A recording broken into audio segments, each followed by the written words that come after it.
खुलुमबाय। बेयो बड'लेण्ड इंखं टेलिभिजन सानसेनि बरादखौ नोंथांमोननि खाथियाव लानानै फैदों आं सदानन्द दैमारिया। सिगां फरायथिनो लादों मेष राशि। दिनैनि साना जोबोर मोजां, गोसोखौ जोबोर गोजोननाय मोनगोन। गोसोनि साननायफोरा जाफुंगोन, समाजाव मान मोनगोन, देहाया मोजाङै थागोन, बहानिफ्रायबा मोजां खौरां फैनो हागौ। रांखावरिनि जेबो आंखाल जानाय नङा, अदेबानि खरसाया बांगोन। मावनो लानाय खामानिखौ मावफुंनो हागोन, सुथुरखौ फेजेननो हागोन।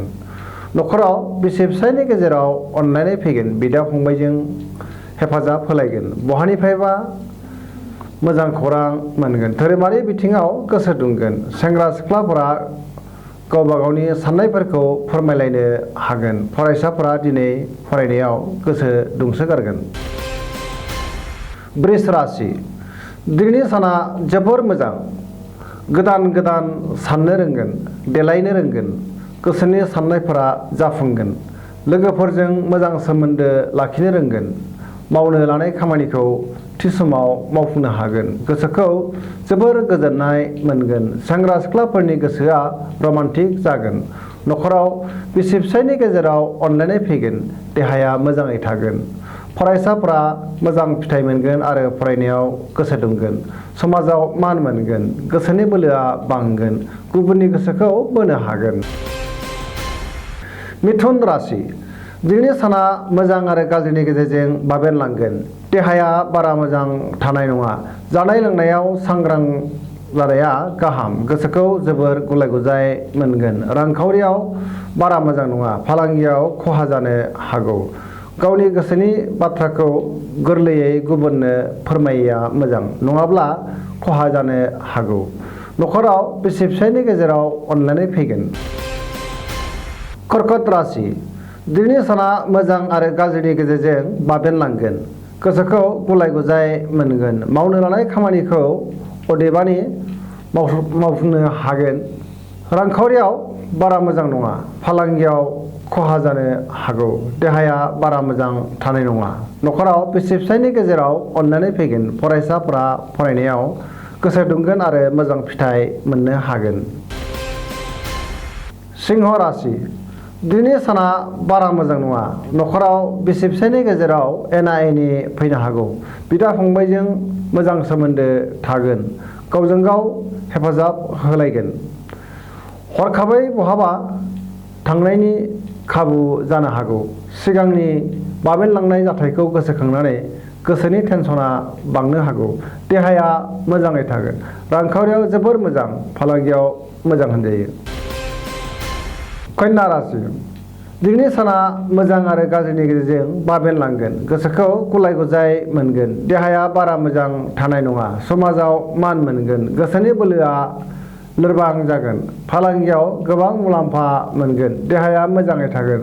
सोरबा लोगोखौ हरखाबै लोगो मोननो हागौ। न'खराव बिसि फिसायनि गेजेराव अनलायनाय फैगोन। गोसोखौ रमान्टिक मोनगोन। मोजां आरो गोथों साननो रोंगोन। तुला राशि। दिनैनि साना जोबोर मोजां, गुबुननि गोसोखौ बोनो हागोन। समाजाव मान मोनगोन। गोसोखौ जोबोर गोजोननाय मोनगोन। बहानिफ्रायबा हरखाबै मोजां खौरां मोनगोन। देहाया मोजाङै थागोन। गोसोनि साननायफोरा जाफुंगोन। मावनो लानाय खामानिखौ थि समाव मावफुंनो हागोन। सोरबा मुंदांखा सुबुंजों लोगो मोनलायनो खाबु जागोन। रांखावरियाव जोबोर मोजां, फालांगियावबो मोजां फिथाइ मोननो हागोन। देहाया मोजाङै थागोन। गुबुनखौ बारा फोथायैयानो गाहाम। सोरबा लोगोनि हेफाजाब मोनगोन। वृश्चिक राशि। दिनैनि साना जोबोर मोजां, बहानिफ्रायबा मोजां खौरां मोननानै गोसोखौ जोबोर गोजोननाय मोनगोन। समाजाव मान मोनगोन। मावनो लानाय खामानिखौ थि समाव मावफुंनो हागोन। रांखावरियाव जोबोर मोजां होनजायो। फालांगियावबो मोजां मुलाम्फा मोनगोन। न'खराव बिसि फिसायनि गेजेराव मोजां सोमोन्दो थागोन। बिदा फंबायनि हेफाजाब मोनगोन। गोदान खामानिखौ मावजेननो खाबु मोनगोन। सेंग्रा सिख्लाफोरा गावबा गावनि गोसोनि साननायखौ फोरमायलायनो हागोन। देहाया मोजाङै थागोन। धोरोमारि बिथिङावबो गोसो दुंसोगारगोन। गोसोनि बोलोआ बांगोन। बहाबा थांनो खाबु मोननो हागौ। धनु राशि। दिनैनि साना जोबोर मोजां गोसोखौ जोबोर गोजोननाय मोनगोन। गोबां खामानियाव मुखुब थानानै देहाया मेंगोन।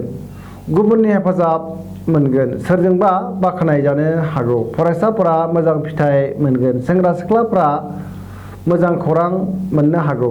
सोरबा गोदान सुबुंजों लोगो मोनलायगोन। रांखावरियाव जोबोर मोजां। फालांगियावबो मोजां मुलाम्फा मोननो हागोन। समाजाव मान मोनगोन। न'खराव बिसि फिसायनि गेजेराव मोजां सोमोन्दो थागोन। मकर राशि दिनैनि साना जोबोर मोजां गोसोखौ जोबोर गोजोननाय मोनगोन। बहानिफ्रायबा सोरबा लोगोनिफ्राय जानबुंनि जोहै मोजां खौरां मोननो हागौ। देहाया मोजाङै थागोन। अब्लाबो जानाय लोंनायाव सांग्रां जानाया गाहाम। रांखावरियाव जोबोर मोजां होनजायो। खरसायाबो बांगोन अदेबानि। गोसोनि साननायफोरा जाफुंगोन। मावनो लानाय खामानिखौ मावफुंनो हागोन। समाजाव मान मोनगोन। गोसोनि बोलोआ बांगोन। फालांगियाव मोजां फिथाइ मोनगोन। गोबां मोजां खाबु फैगोन। बिमा बिफानि बोर मोनगोन। धोरोमारि बिथिङाव गोसो दुंगोन। फरायसाफोरा फरायनायाव गोसो दुंगोन आरो मोजां फिथाइ मोननो हागोन। कुम्भ राशि दिनैनि साना जोबोर मोजां। रांखावरियाव जोबोर मोजां। अदेबानि खरसायाबो बांगोन। गोसोखौ जोबोर गोजोननाय मोनगोन। गुबुननि हेफाजाब मोननो हागोन। न'खराव बिसि फिसायनि गेजेराव मोजां सोमोन्दो थागोन। बिदा फंबायनि हेफाजाब मोनगोन। बायजोनि सुथुरा बांनो हागौ।